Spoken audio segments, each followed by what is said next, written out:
The traditional Big 12 powerhouse, Kansas Jayhawks. They have been the face of this conference. Subi and the new guys coming into the conference and the Arizona Wildcats. I'm glad we reached this point of the Big 12 tournament where I can stop acting like you're an Oklahoma State Cowboys fan, like you're a Steve Lutz guy. This is your team. For those who don't know, Subi is a big time Arizona Wildcats fan. He is my Arizona Wildcats correspondent. I didn't hire him or anything, but he is that whether he wants to be or not. But this is a really intriguing matchup in this basketball game. Was it last week that Arizona lost on Senior Day at Fog Allen to Kansas, a reeling Kansas team? I guess we can kind of talk about Arizona and how their season ended and kind of how their season has gone. Because I mean, I'll be honest with you, Subi, I was a very big fan of some of the changes that Arizona was able to make in kind of the middle of the season. They had the big win with the Caleb Love Hail Mary shot. I love what Carter Bryant brings to this team. Vesar and Toby Awaka have been this physical, like grueling front court. Toby Awaka is the best rebounder I've ever seen in my life, outside of Jackson Kohler. Jackson Kohler and Awaka, those are the two best rebounders ever in college basketball history. Those guys are just so good. And then you have Kansas on the other hand. They have the talent. You got Hunter Dickinson, you have Zeke Mayo, but also the talent to Bill Self is KJ Adams and Dwan Harris. And this team hasn't necessarily come together like maybe a lot of Kansas fans have thought. So I'll throw it over to you first to get your thoughts on this one. Where are you at with this matchup as Kansas takes on Arizona in the third round of the Big 12 tournament?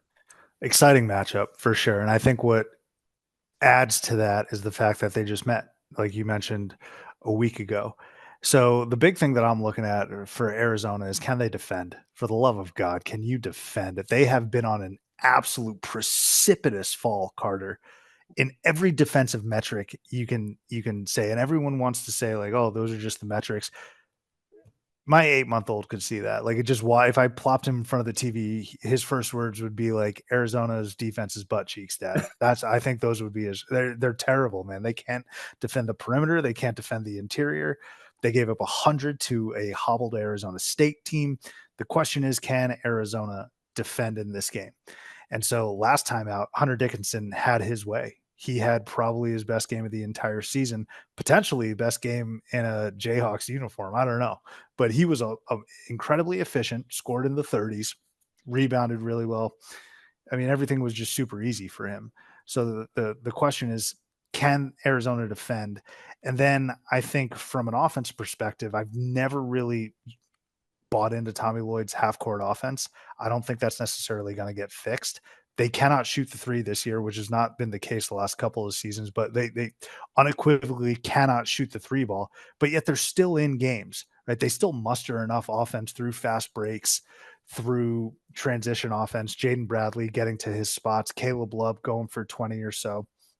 But I think personnel wise, Cart, who I'm looking for on the Arizona side of things, and I'm happy to be that representative. Also happy to talk Kansas, but for the Arizona side of things, Anthony Delorso.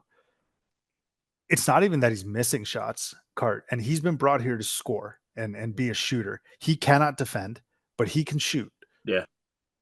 when he wants to shoot. Like, he just, dude, he's just getting cardio the last couple of games. It seems like the Iowa State game and the Kansas game, he got up, I think, like a total of one shot.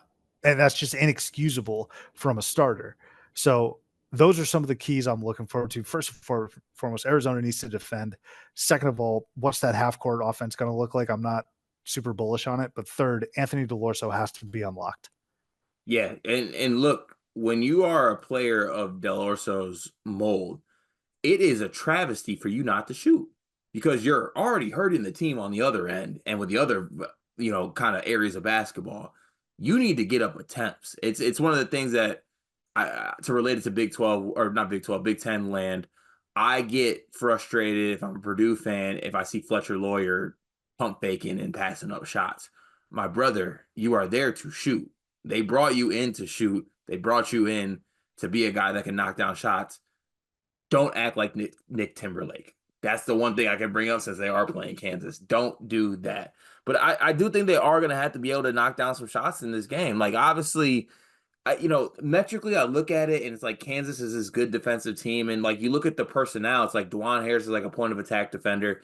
KJ Adams is a Swiss Army knife kind of guy that they just kind of deploy everywhere. And outside of that, not the best defensive team, but like Rylan Griffin can be a good defender and things like that. But I think there is a world where Arizona can get up and down in this basketball game, make Hunter Dickinson run up and down the court, make these Kansas guards and these Kansas wings get up and down the court.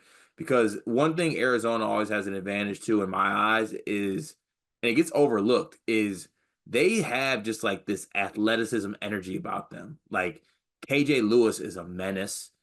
Jaden Bradley's everywhere. He's just so cerebral in what he does. Caleb Love's a wild card in the most endearing way, but like he can do that because of who he's surrounded by. Carter Bryant's just this go-lucky, like Swiss Army knife glue guy that just does a little bit of everything that I love. And then you got Vesar and you got Awaka being the guys down low. So I like where Arizona's at. I know you're, bullish on the defense, and obviously the defense needs to happen, especially because two of the things that I hate as a combination is when you're a great defensive team, or no, I'm sorry, when you're a bad defensive team and you can't shoot the three. Like I'm a Michigan State fan. We can't shoot threes for anything, but damn it, we clamp up. So I can live with that. Not checking and not hitting threes, that probably what makes you want to pull your hair out a little bit. It does, man. You nailed it. I actually said that in a recap. I was basically like, look, I'm not even asking for a good defensive effort and a good offensive effort. That might be asking a little bit too much. Greedy. But I mean, this went back all the way to when they lost to Wisconsin. I was like, so they're at a turning point, and this was early in the season. It was like you either lean into being a better 3-point shooting team or you have to be a better defensive team. They were good at defense for a majority of the conference play. It's just gone off a complete cliff last couple of weeks, and now the 3-point shooting has never arrived. So you're kind of playing your worst ball or average ball here. The only thing I'll say is that Arizona doesn't necessarily get blown out. And based on what Kansas just did against UCF, who's a talented team, I don't think they're going to get blown out in this game. I think it's going to be a tight one. The only thing I don't want to hear, miss me with the, oh man, tired legs. Kansas had to play overtime. These are college kids. They will be just fine. They're playing at home. I don't buy into that at all. So I don't know. Maybe Arizona can run them up and down, and maybe that'll be a little bit added wear, but I'm not buying too much into it. I think excuse me, Jaden Bradley needs to win the point guard matchup, which is possible, like based on what DeJuan's been doing this season. And then maybe we found something with Trey Townsend. Yeah, maybe Oakland Trey Townsend decided to show up. Missed that guy. Don't know where he's been. People have been saying March Trey. I mean, you're a guy from Michigan. Is that a thing? Listen, it actually is a thing, and that goes back to Trey Townsend and his Oxford days playing Michigan high school basketball. He was actually special in that tournament as well. He might have some March stuff to him, and it's interesting too because when you look at this game, if it becomes a Trey Townsend makes KJ Adams work for everything, then that's a tough check for Trey. That's a tough check for KJ Adams on that end because Trey Townsend's a guy that can do a little bit of everything, and I can't remember if it was. Did he have a good shooting game last game? Can you remind me? Did he actually have a good shooting game against Kansas? Yeah, he was Trey Townsend. Yeah. Yeah, he was arguably the best player on the court. Yeah, so like you get that and combine that for with Arizona guys. Yeah, I feel like you can have a good performance. And this is kind of I'll get to the prediction point of this before I throw it to you for some more points if you want to get to your prediction. But as good as that win was for Kansas at home, right? Kansas also won at home on senior day, and Hunter Dickinson had 35 points. And Arizona had chances to win that basketball game, not to play the moral card, moral victory card. I love the spot for Arizona, even if it is, a home game for Kansas in this one. I don't think anyone can deny that. But I still think that the Kansas team that can break, put a little physicality on them, make things tough, let this game be tight, and let them tighten up and let them make mistakes. I like Arizona's chances in this basketball game a lot. I'll throw it to you, Subi, for your wrap-up thoughts before we get to the prediction. No, I think you make a lot of good points. What I like to see as a fan is, again, going to the defensive side, don't let KJ Adams have a dunk contest in the first 5 minutes, which is what he did in Lawrence. Like he was doing chin-ups on the rim. So don't try to limit that. I don't think they're going to be able to limit Hunter Dickinson. Lord have mercy. I hope he doesn't go for 30 plus again, but he's going to have another good night. And then I think they also got to frustrate Dewan Harris, which I think is feasible. Like I think it's feasible to not let KJ Adams get going early and frustrating Dewan Harris. However, I think Zeke Mayo is off the schneid right now. Mm. This is going to be a close game, but his perimeter shooting, I think, will ultimately prove the difference. And I think on our recap of the Kansas UCF game, we mentioned that either AJ Storr or Rylan Griffin, they switch, they sub in and out of the doghouse. Mm. One of those guys will have a decent game, I feel like, against Arizona.